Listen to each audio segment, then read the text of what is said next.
Hello.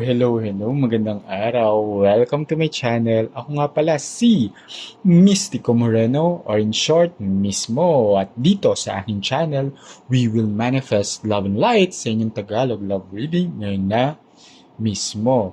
Okay, so kung mapapansin niyo, iba yung setup ko today dahil ako ay nasa Davao. But hindi siya excuse para hindi ko kayo gawan ng inyong love reading. Kaya ito na siya. So, ang gagawin natin today ay ang inyong no contact love reading. At para ito sa lahat ng air signs, Gemini, Libra, and Aquarius. Okay.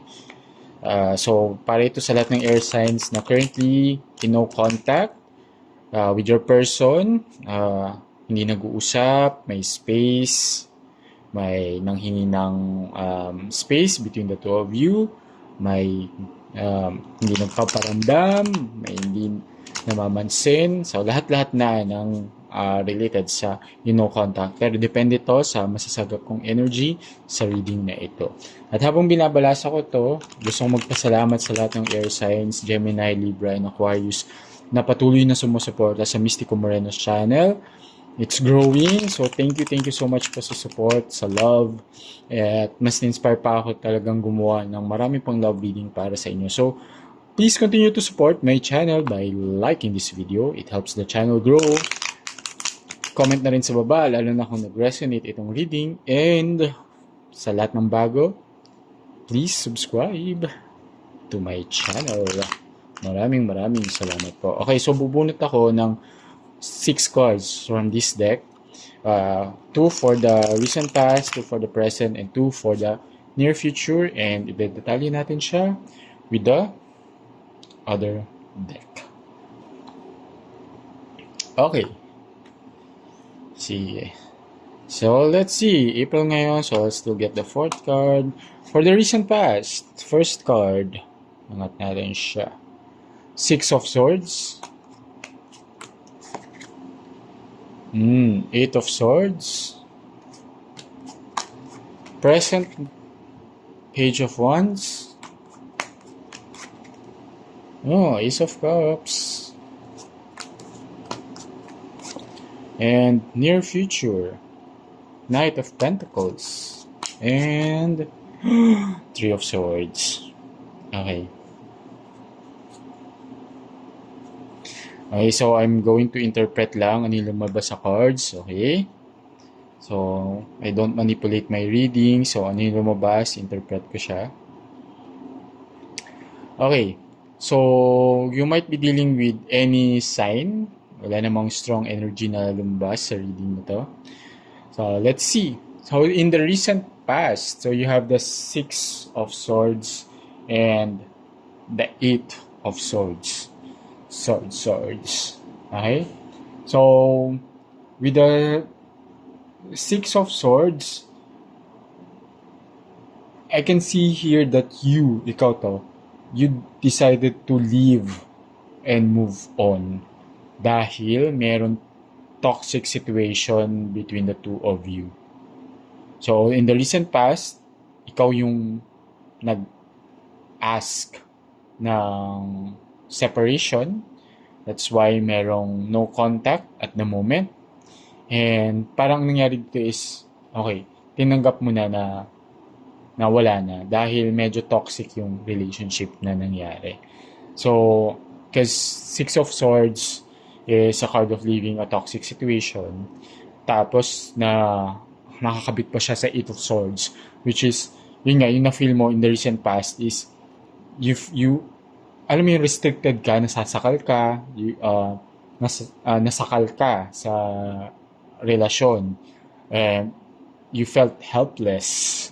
Alam mo yun, yung feeling mo na stuck ka or na-trap ka sa isang relationship na dati kala mo okay, then eventually hindi pala. So, pero dahil mahal mo yung tao, minsan, di ba, ganun talaga, parang nagtitiis, nagtsatsaga, pero you finally came to your senses and umalis ka sa relationship as shown here. Pero tingnan natin, ano yung detalye pa ng nangyari sa recent past. Okay? At habang binabasa ko to, as I always remind sa mga readings ko, na this is a collective reading, a general reading. So, tinatry kong itap yung energy ng lahat ng air sign. So, it may or may not resonate with everyone. Okay? Just take whatever resonates, leave the rest behind. Kapag hindi talaga nag-resonate, huwag pilitin. Abangan nyo na lang yung mga susunod ko pang love reading. Baka yon isa doon ay mag-resonate na sa inyo. Or, panoorin ninyo yung mga nakaraang videos na na-post ko na baka isa din doon ay mag-resonate sa inyo. Dahil ang tarot and oracle readings naman talaga ay timeless. So again, kapag hindi nag-resonate, huwag pilitin dahil ito ay collective reading nga ni. Okay? Sige. So let's see.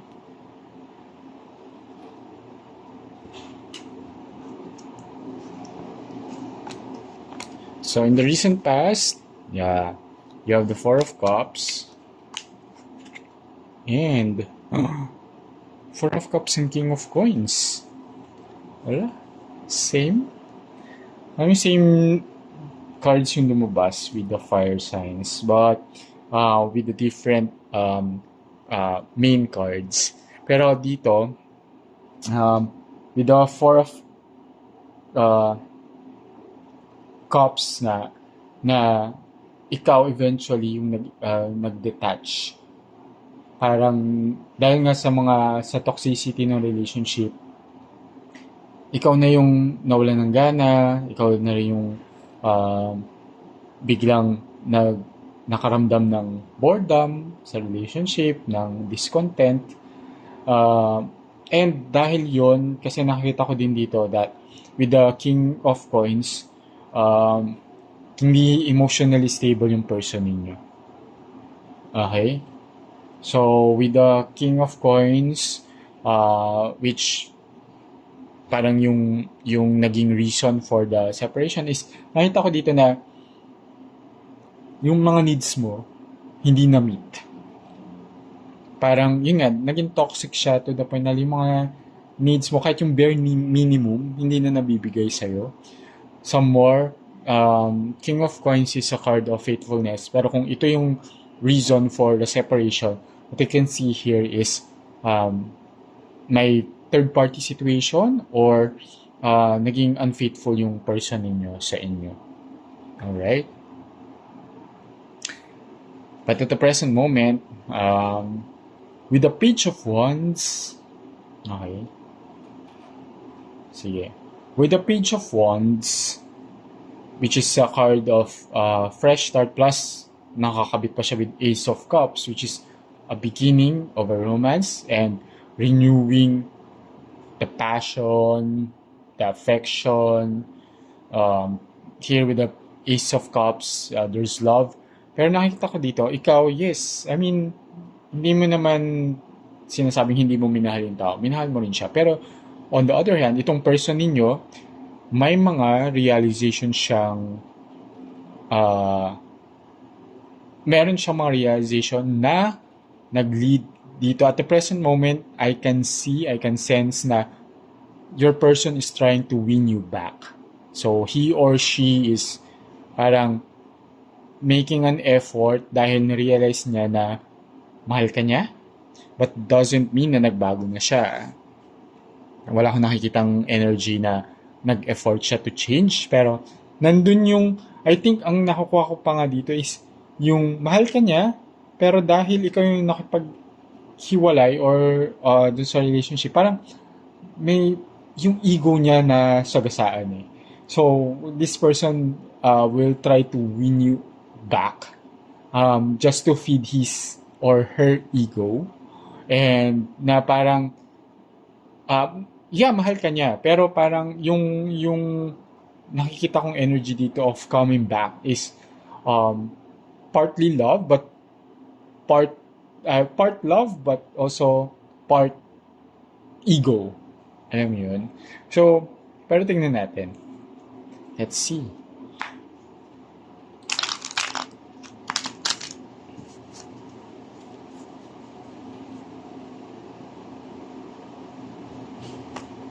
Okay.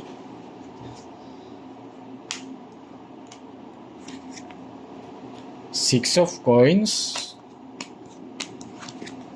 and Ace of Coins. So, Ace na naman. Yeah. With the Ace of Coins here, okay. So, I can see here na, yeah, mag-effort talaga itong tao na to. Kasi, with the Six of Coins, parang, dahil nga saan yung ego niya, parang, kailangan niyang i-redeem yung sarili niya, but, na, just to, get the reciprocation na nawala in the recent past. Pero nakikita ko dito ayaw lang niya din talaga na mawala ka. Okay? Dalawang ace yung lumabas. One Ace of Cups, one Ace of Coins. Both about new love, intense.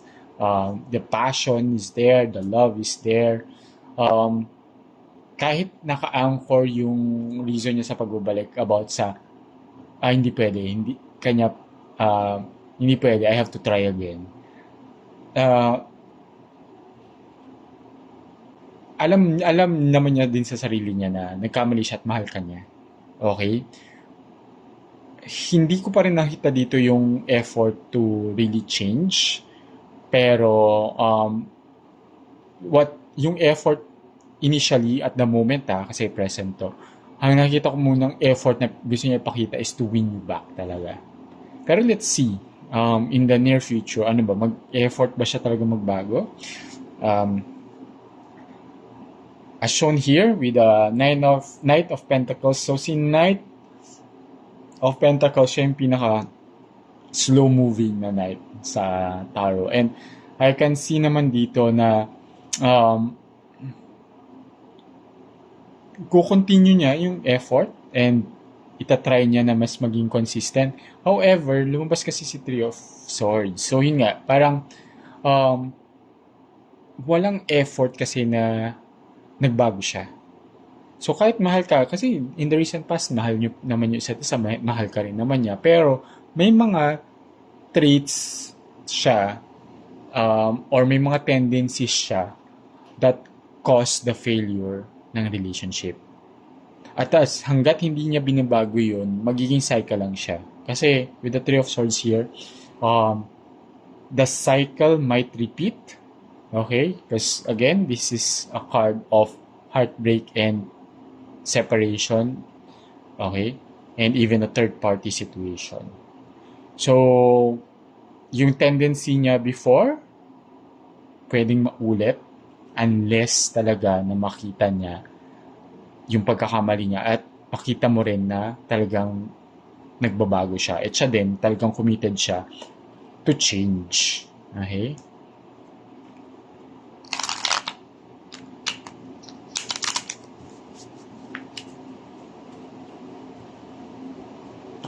Sige, tignan natin yung detalye nito. Nine of Coins and 10 of Coins. Okay. So, tingnan mo, dalawang coins din. And this shows here, yung 9 of Coins is a card of security and freedom. And some more, the 10 of Coins is yung card of settling down, another, so security, stability, and dito rin si energy, yung energy ni Ten of Coins kasi yung mag-settle na kayo, long-term relationship, and yun naman din talaga yung gusto niya mangyari. Pero kasi, ang may mga tao na kahit gusto nila ng long-term relationship at sinasabi nila na kaya nila mag-commit, madali silang matempt. Okay, may mga tendency sila na hanggat hindi nila inaayos talaga yun, they will keep on repeating yung mga pagkakamali nila. Matetempt sila, tapos babalik, mag-apologize, bibigyan mo ng chance. Tapos kapag stable na, ulit, bigla magiging shaky, tapos uulit ng ulit. So, again, your person really has to change. Yun yung pinaka-importante dito. And, bottom of the deck, see, Six of Cups. So, with the Six of Cups here, Ito yung energy you don't see coming. Dalawa lang pwedeng mangyari yan. It can be, ito, namimiss ka nitong person na to, really, at the moment. Okay?